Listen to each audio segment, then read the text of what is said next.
देवल के बाद जब सिंधु के किनारे इतिहास ने करवट ली, सन 712 ईस्वी सिंध समुद्र के किनारे का एक शहर गिर चुका है, देवल। लेकिन याद रखिएगा, देवल केवल एक शहर नहीं था, क्योंकि कुछ शहर अपनी दीवारों के भीतर जितना इतिहास रखते हैं, उससे कहीं अधिक इतिहास अपने गिरने के बाद पैदा करते हैं। देवल ऐसा ही शहर था। उसकी दीवारें गिरी तो केवल पत्थर नहीं गिरे, एक रास्ता खुला और एक ऐसा द्वार जिसके पार था सिंध, और सिंध के पार भारत या हिंद। देवल में जो हुआ उसकी खबर अब हवा के रास्ते पूरी सिंध में फैल चुकी थी। एक विदेशी सेना समुद्र के रास्ते आई थी, एक मैदानी रास्ते से आई। उसने शहर को घेरा, मंजनिकों से प्रहार हुआ और किले की रक्षा टूट गई। फिर सूत्रों में जिस तरह का रक्तपात, बंदियों, महिलाओं को बंधक बनाना और किस तरह से उनको दुनिया की मंडियों में बेचने के लिए भेज दिया गया, वो कहानी तो बाद में पता चलेगी, लेकिन उनको मंडियों की तरफ रवाना कर दिया गया। इसने इस विजय को केवल सत्ता परिवर्तन नहीं रहने दिया, जो हिंदुस्तान के इतिहास की एक बड़ी करवट थी। इससे पहले हिंदुस्तान में राजाओं का परिवर्तन, सत्ता का परिवर्तन हुआ था। इस तरह से जनसंख्या को तबाह कर देने का बहुत बिरला उदाहरण मिलता है। तो सिंध क्वार्टरली में चचनामा और बालाधुरी के हवाले के बाद देवल के अंदर जीत के 3 दिन के अंदर लगातार मासेकर चलने के बाद 4000 मुस्लिम सेटलर्स को वहां स्थापित किया गया। 700 जो महिलाएं थी उनके कैप्चर का विवरण हमने आपको बताया, और ये सब हम लोग सोर्स एट्रीब्यूटेड करा रहे हैं, हम कोई सेंसस के आधार पर नहीं बता रहे। देवल की जब खबर आगे बढ़ी होगी तो केवल ये खबर नहीं गई होगी कि एक राजा हार गया या एक गवर्नर हार गया। खबर ये रही होगी कि समुद्र के उस पार से आई सेना अब हमारी सीमाओं के भीतर है। और शायद ये सबसे भयावह बात थी कि उसे अभी ये नहीं पता किसी को कि ये सेना कहां रुकने वाली है, क्योंकि मोहम्मद बिन कासिम देवल जीतकर लौटने नहीं आया, वह आगे बढ़ रहा था। उसके सामने अब केवल एक नगर नहीं, बल्कि उसके सामने पूरा सिंध था। नमस्कार, धीरेन्द्र पुंडीर डायलॉग में आपके साथ एक बार फिर से हैं। इतिहास के इस 5वें पन्ने में हम कुछ और साथ चलते हैं। देवल की विजय के बाद मोहम्मद बिन कासिम ने सेना को उत्तर की ओर बढ़ाया। उसके सामने महत्वपूर्ण पड़ाव था नैरून। अगर आज आप पाकिस्तानी हैदराबाद की बात करते हैं तो जिस भूगोल से वो जुड़ा रहता है, उस नैरून को समझना इस कहानी के लिए बहुत जरूरी है, क्योंकि यहां हमें पहली बार वो चीज दिखाई देती है जो इस पूरे विजय की कुंजी समझने वाली थी, और जिसके बाद इस हिंदुस्तान के इतिहास को बार बार हम उसमें दोहराते हुए देखेंगे। वो था राष्ट्रद्रोह, सभ्यता द्रोह और अपने लालच के लिए पूरे देश को दांव रखने पर यह स्थानीय सहयोग।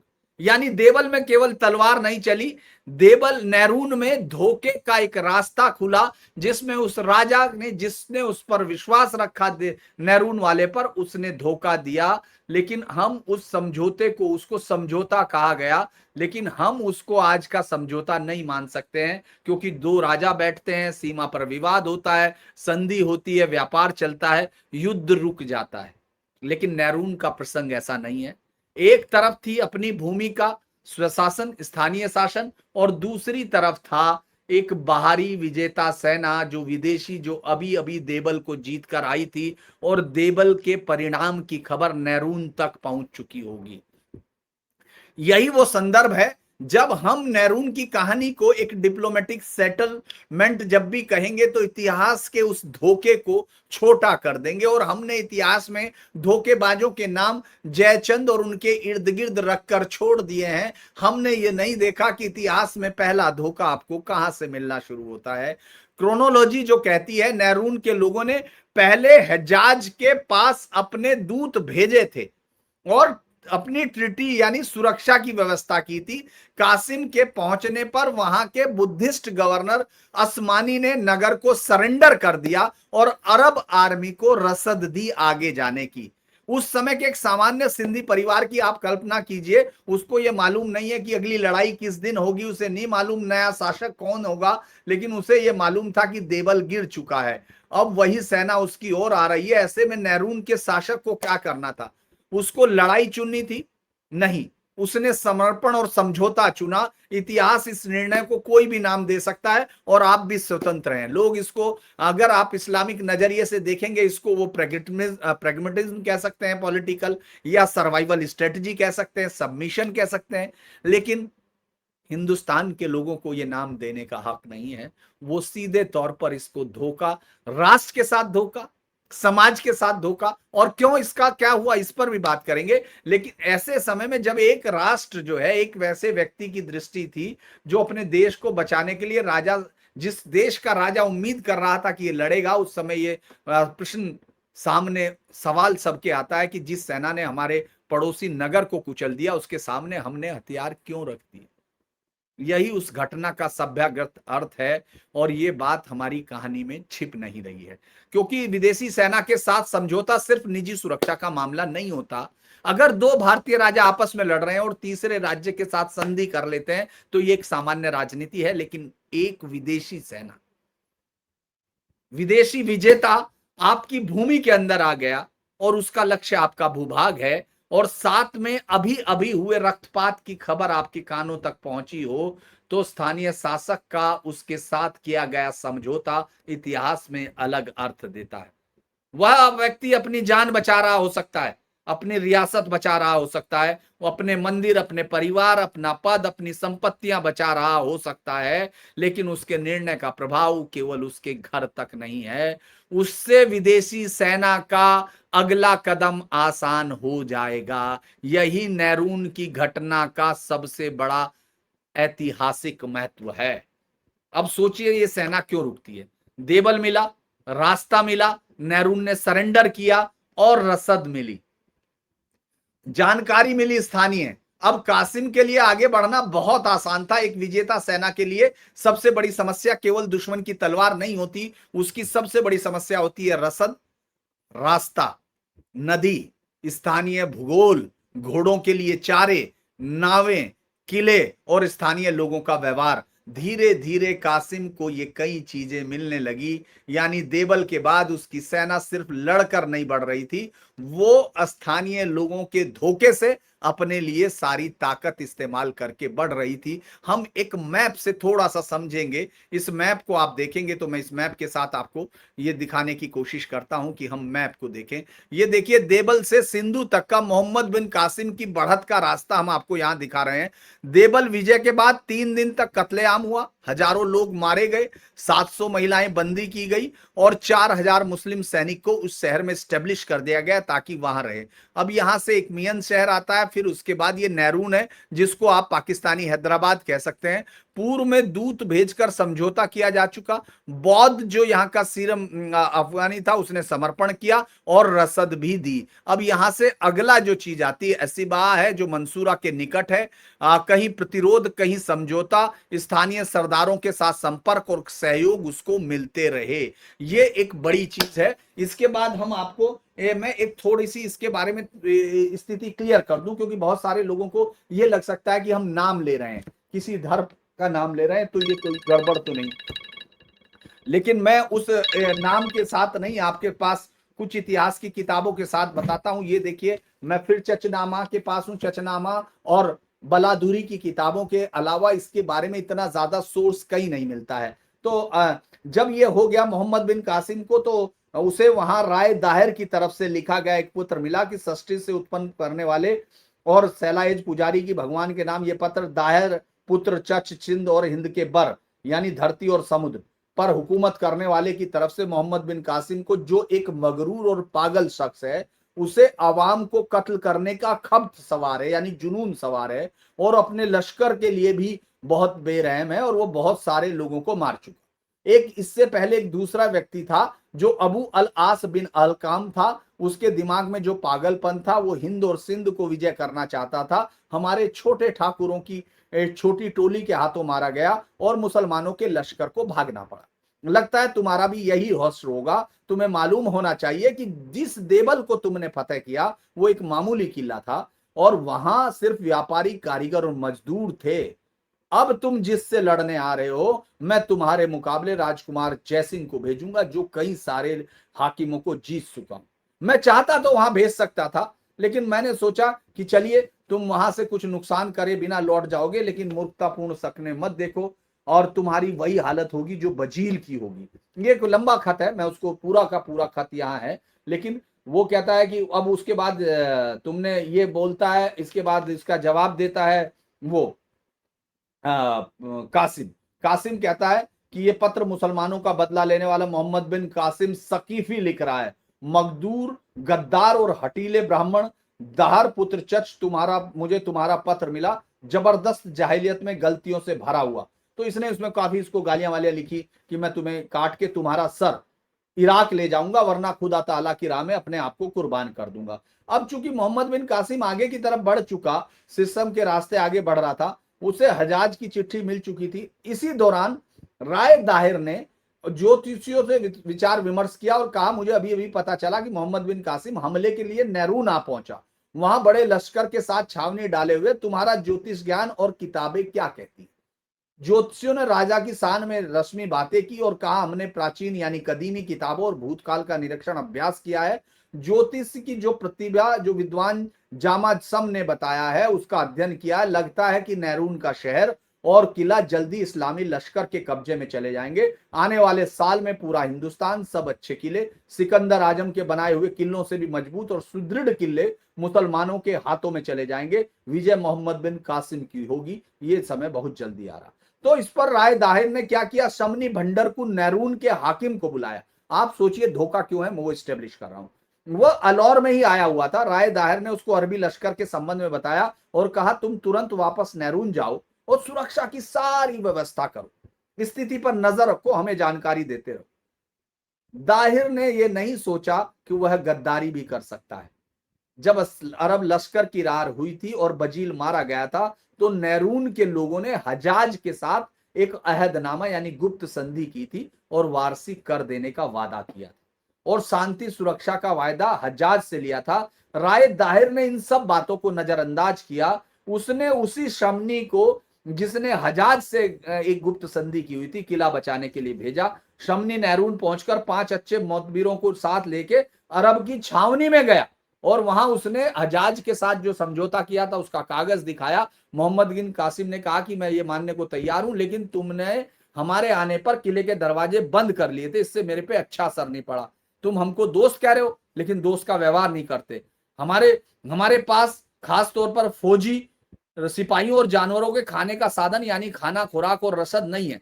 तो शमनी ने माफी मांगी और कहा, आपके हमारे सारे अधिकार भी राय दाहिर के पास है। मैं अलौर गया हुआ था, मेरी गैर हाजिरी में लोग डर गए और मैं आपकी दोस्ती और अहदनामा प्रकट करने के लिए अब आया हूं, आपके लिए सब तैयार हूं। और मोहम्मद बिन कासिम बहुत खुश हुआ। उसने उसे बहुत सारे उपहार दिए, खिलकत यानी शाही कपड़े भी दिए और शमनी ने बाहर वापस जाकर किले के दरवाजे खुलवा दिए। ये घटना मोहम्मद बिन कासिम के वहां पहुंचने के 6 दिन बाद की है। समनी ने काफी रसद छावनी में भिजवाई, मनुष्य और जानवरों के लिए खाना खुराक था। लश्कर किले में दाखिल हुआ। अब आप ये समझिए धोखे का फायदा नुकसान क्या होता है। दूसरे दिन समनी मोहम्मद बिन कासिम के पास आया, बहुत सारे उपहार भी लाया। मोहम्मद बिन कासिम के साथ उसने अच्छा आदर किया। उसके कुछ विस्तार बाद वो अपने सरदारों और मोतबीरों के साथ अंदर आया मोहम्मद बिन कासिम और हुक्म दिया, भगवान बुद्ध का मंदिर तोड़कर वहां मस्जिद बनाए जाए। शमनी की दोस्ती मंदिर नहीं बचा सकी और वहां बसरा के एक जहल खानदान के व्यक्ति को अपने प्रतिनिधि के तौर पर मुकर्रर किया और अजान देने के लिए एक मौलवी नियुक्त किया और इबादत की अन्य धार्मिक कार्यवाहियों के लिए भी एक वो किया गया। अपने लोगों द्वारा कहलवा दिया गया कि पहले तो हमें बहुत गुस्सा आया था, लेकिन जब हम माफ कर रहे इसीलिए मैं आपको छोड़ रहा हूं। तो ये उसने समनी की काजी की। इसमें मुझे लगता है कि नैरून के मामले जब अच्छी तरह सुलझ गए तो वो सिविस्तान की तरफ बढ़ा। यहां से आपको नैरून के बाद अब मैं आगे की तरफ अपनी इस खबर के साथ चलते हैं। अगला पड़ाव क्या होगा इस पर हम लोग चलते हैं। मैंने आपको विस्तार से समझाया क्योंकि ये बात बहुत जरूरी थी, इसलिए थोड़ा लंबी हुई। कि वो धोखा कितना बड़ा था। जब सेना आगे बढ़ी तो सिविस्तान या सहवान, यहां परिस्थितियां फिर बदलती हैं। कहीं रेजिस्टेंस मिलता है, कहीं नेगोशिएशंस होती हैं, कहीं स्थानीय सत्ता टूटती है, लेकिन वो लड़ते हैं। और कई ऐसे लोग भी मिलते हैं जो आने वाली शक्ति से लड़ने की बजाय उसके साथ खड़ा होना बेहतर कर रहे थे।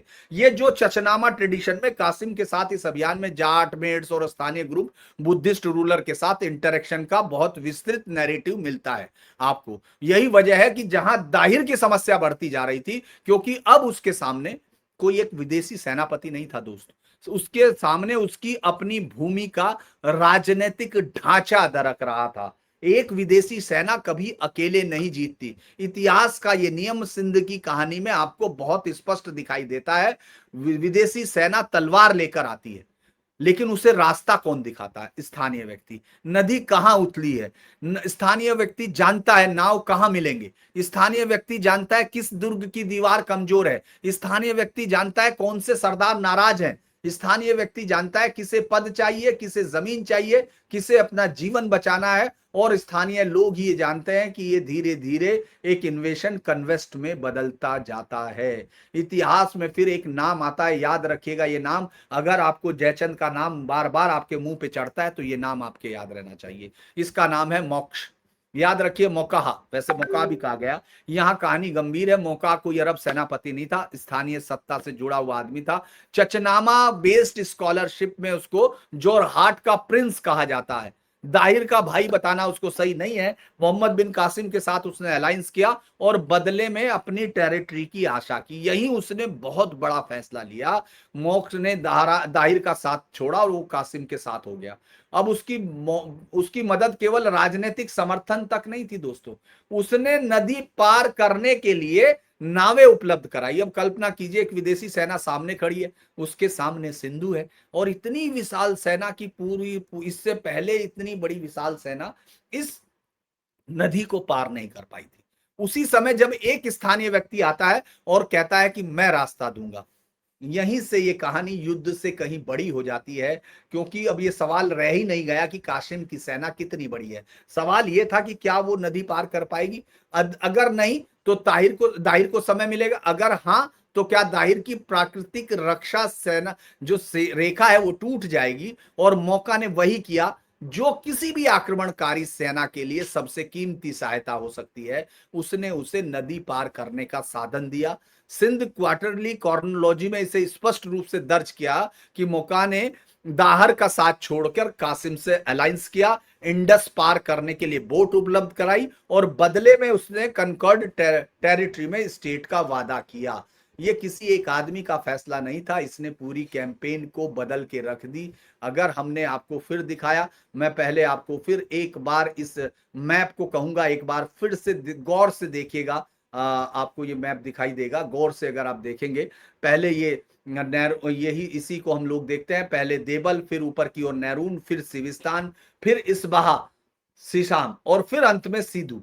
एक रेखा आपको कासिम की सेना की गति दिखाती है, लेकिन यह केवल एक सैन्य रेखा नहीं है। नदी पर नक्शे के अलग अलग संकेत भी आप देख सकते हैं। युद्ध है, समर्पण है, स्थानीय सहयोग है, उनको मैंने अलग अलग कलर से किया। नदी में पार करने वाली सहायता।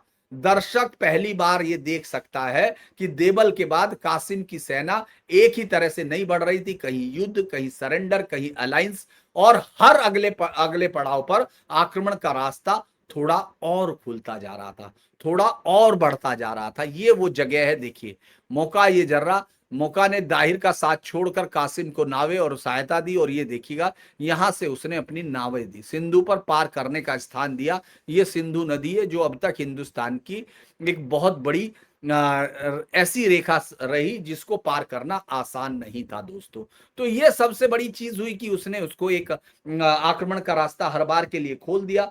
अब हम सामने सिंधु है, नदी पर एक नीली रेखा दिख रही है, लेकिन 712 ईस्वी में ये एक सीमा थी, एक प्राकृतिक दीवार, एक विशाल जनराशि, उस जलराशि और उसके पार दाहिर, और इस पार मोहम्मद बिन कासिम। अगर कासिम नदी पार कर लेता है तो दाहिर की सबसे बड़ी प्राकृतिक रक्षा समाप्त हो जाती है। निर्णय दाहिर को लेना था, क्योंकि उसे नदी के उस पार रहकर कासिम को रोकना चाहिए या नदी पार करने दिया जाए और निर्णायक युद्ध करना चाहिए।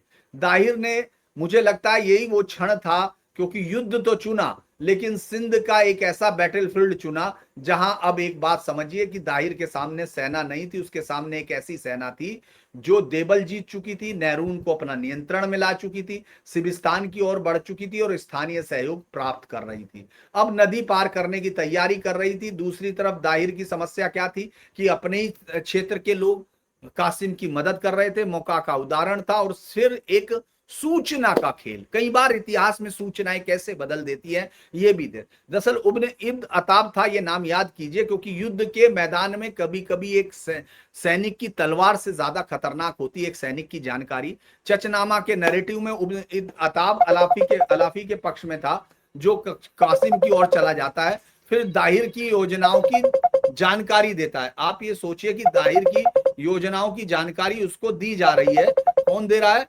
वही दे रहा है जो अरब अफ्रीकी कासिम की। अब उसे दाहिर की सारी योजना बताता है। अब सोचिए दाहिर की सेना की मूवमेंट, कौन सी कैवेलरी कहां जाएगी, दुश्मन किस सेना से आ सकता है और किस हिस्से को कमजोर समझा जा रहा है, ये बातें अगर दुश्मन तक पहुंचा दी जाएं तो युद्ध शुरू होने से पहले एक बड़ा युद्ध आप हार चुके होते हैं। और यहां यही शुरू हुआ। आप एक दूसरे मैप के साथ आप ये समझिए, ये वो जगह है, ये मौका है जोड़ा, ये समय है, ये राजा दाहिर का कैंप बना हुआ है, ये मोहम्मद बिन कासिम है। मोहम्मद बिन कासिम कैसे कैसे पार करके आया ये मैं आपको बता चुका। इसने क्या क्या किया, इसने इसको नावे दी, सब चीजें दी। और ये चीजें आपको दिखा रही हैं कि जब कई बार आपको एक झूठी, एक ऐसे आदमी ने जिस तरह से पूरा का पूरा रास्ता बता दिया, तो ये आप मैप पे देख रहे होंगे नक्शा, सिंधु है, दाहिर है, दूसरी तरफ मोहम्मद बिन कासिम है, नदी पार करती हुई कैवेलरी है, इन्फेंट्री और सप्लाई है।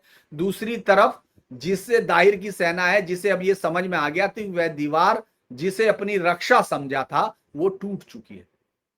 अब आप पहली बार आप ये सोच के देखिए, धूल के बादल आ चुके हैं, हजारों सैनिक, घोड़े, धनुष, भाले, तलवारें और हाथी, कई हाथी, उन पर माउंटेड वॉरियर, उनके बीच में राजा दाहिर बैठा है एक विशाल हाथी पर। सारा व्यू रचना केवल सैनिकों का नहीं था, केंद्र में राजा है, उसके दाएं और बाएं उसके कमांडर हैं, उनमें से एक में उसका बेटा जयसिंह है, दूसरे अलग अलग है, और पीछे आगे ट्रूप है और पीछे रिजर्व है, वहां भी उसका एक बेटा है। हाथियों की व्यवस्था उसके केंद्र में और विंग है। चचनामा बैटल के बड़ा अच्छे से इसका बताता है, मेरे पास ये किताब है, दाहिर की सेना के centre, right wing, left wing, advance और रियर फॉर्मेशन का आपको इस किताब में पूरा जिक्र मिलता है। मुझे लगता है कि मैं अभी पूरा जिक्र देने की बजाय आपको थोड़ा सा सामने देता हुआ चलता हूं। दूसरी ओर मोहम्मद बिन कासिम भी सेना को अपनी सजा चुका, centre, right wing, left wing और एडवांस और रियर कैवल्री अलग अलग हिस्सों में, रिजर्व पीछे। ये कोई आकस्मिक भिड़ंत नहीं थी, दोनों सेनाएं एक दूसरे के सामने पूरी व्यू रचना के साथ खड़ी थी। मैं इस तीसरे मैप के साथ आपको ये समझा देता हूं, ये आपको दिखाई देगा, ये पूरी व्यू रचना है जो मैंने इस मैप के जरिए आपको बताने के लिए की है। अब स्क्रीन पर आपको ये पूरा बैटलफील्ड दिख रहा होगा। सेंटर में दाहिर हाथी एलीट फोर्स है, राइट विंग में प्रमुख कमांडर है, लेफ्ट विंग में राज परिवार और उसके अलाइड चीफ है, उसके अग्रिम योद्धा जो वैनगार्ड है, रियर में रिजर्व फोर्स है कासिम की ओर से, सेंटर में मोहम्मद बिन कासिम है, राइट में उसकी कैवेलरी है, लेफ्ट में कैवेलरी है, आगे फिर वैनगार्ड और बची हुई कैवेलरी है। दृश्य देख के समझ जाएगा कि युद्ध केवल वीरता नहीं होती, ये संगठन, सूचना, गति, भूगोल, रसद और विश्वासघात जो इस युद्ध का हथियार बन चुका। फिर ये युद्ध चलता है, पहले तीर चलता है, फिर कैवेलरी, फिर पैदल सैनिक और फिर हाथी। सिंध की सेना के हाथी आगे बढ़े, अरब कैवेलरी के सामने एक चलता हुआ पहाड़ लग रहे थे, लेकिन कासिम के ने हाथियों के सामने सीधा सर नहीं टकराया। उनकी कैवेलरी ने घेरने की कोशिश की, एक तरफ से हमला, फिर पीछे हटे, फिर दूसरी तरफ से हमला, फिर घोड़े की गति का इस्तेमाल किया और उन्होंने धीरे धीरे हाथियों को अस्थिर कर दिया। ये पूरा वर्णन आपको चचनामा में मिलेगा, क्योंकि इससे पहले युद्ध का, हाथियों के साथ युद्ध का वो ईरान से ये अनुभव ले चुके थे। तो एक चीज अब कासिम के सामने थी, युद्ध बदलने लगे, और वो था दाहिर।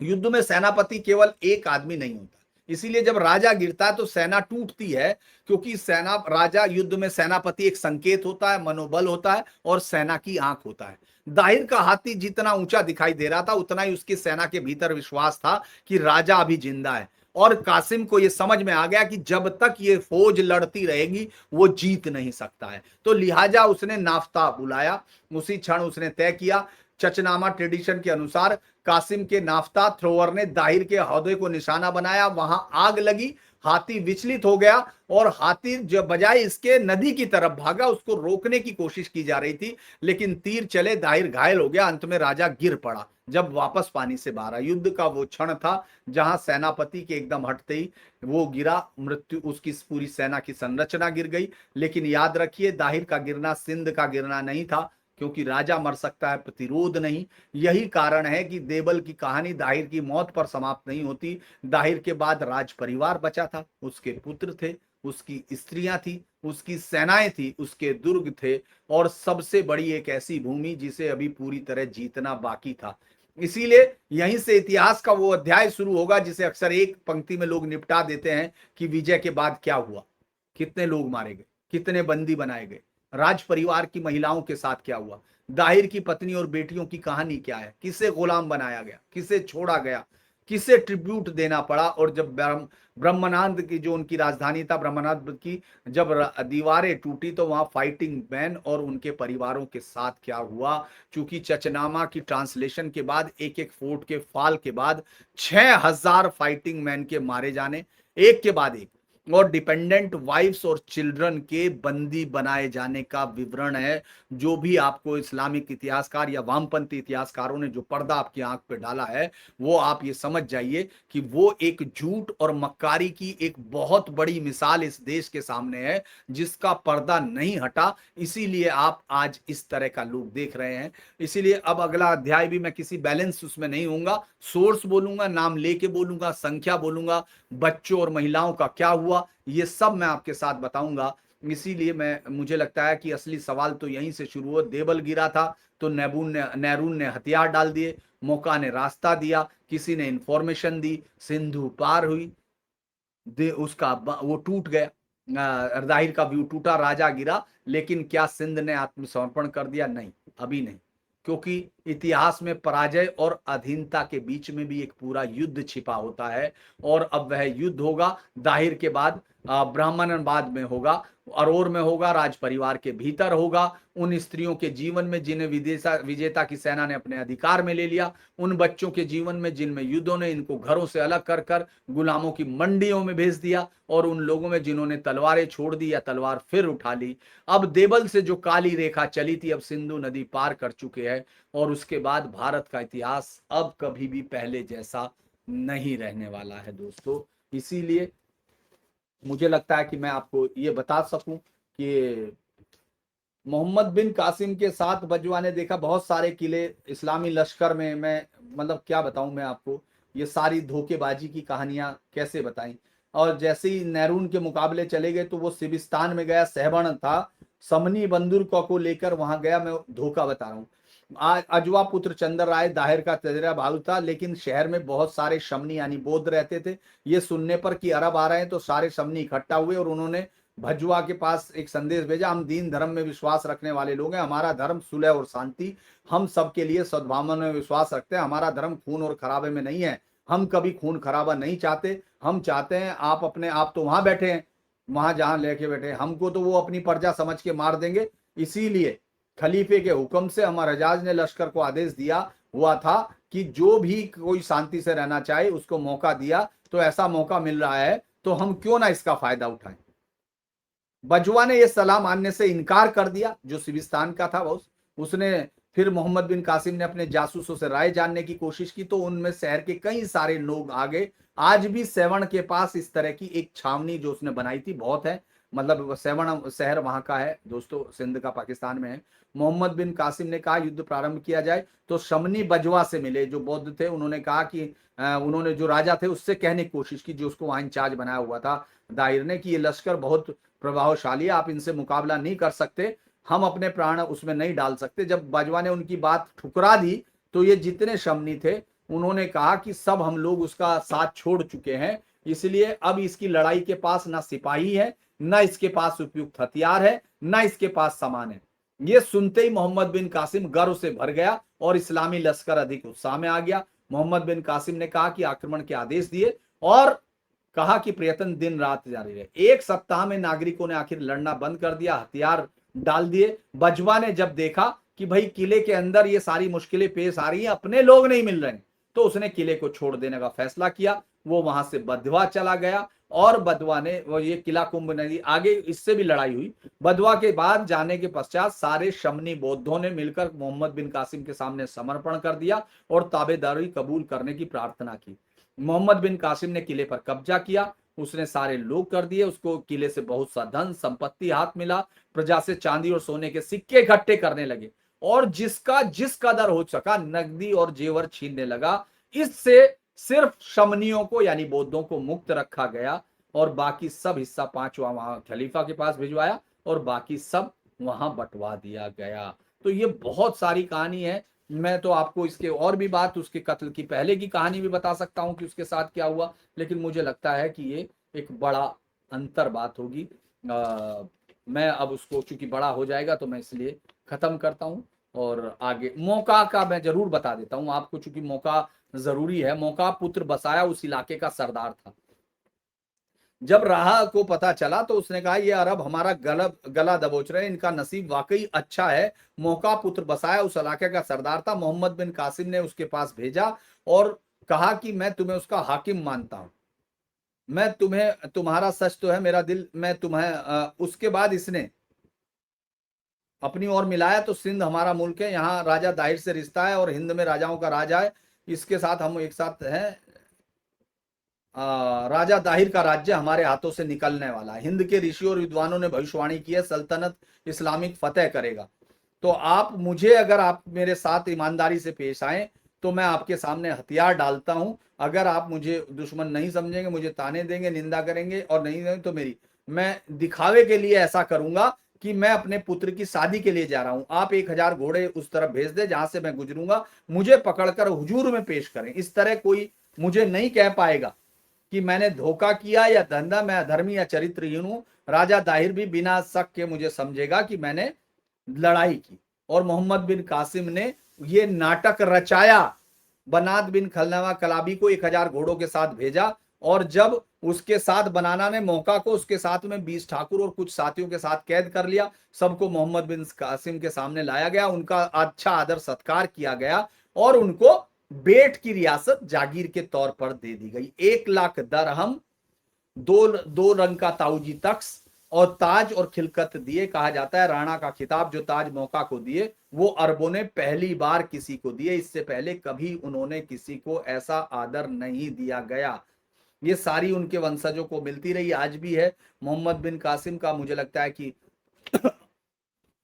अब मैं बहुत ही मुश्किल है, बहुत बड़ी है, मैं बहुत लिखा हुआ, बहुत ही खतरनाक है लेकिन लंबा बहुत है, तो इसीलिए मैं इसको यहीं करता हूं दोस्तों आज के लिए, क्योंकि ये लंबी हो रही है। मैं इसको यहीं रोकता हूं और फिर आगे की तरफ चलेंगे। आज के लिए इतना ही। अगर आपको पसंद आती है तो आप इसको लाइक करें, सब्सक्राइब करें, शेयर जरूर करें दोस्तों, क्योंकि अगर इसमें हम लोग एक कोशिश कर रहे हैं, अगर ये कोशिश अच्छी होगी तो हमको भी अच्छा लगेगा और आपको भी अच्छा लगेगा। तो धन्यवाद, नमस्कार।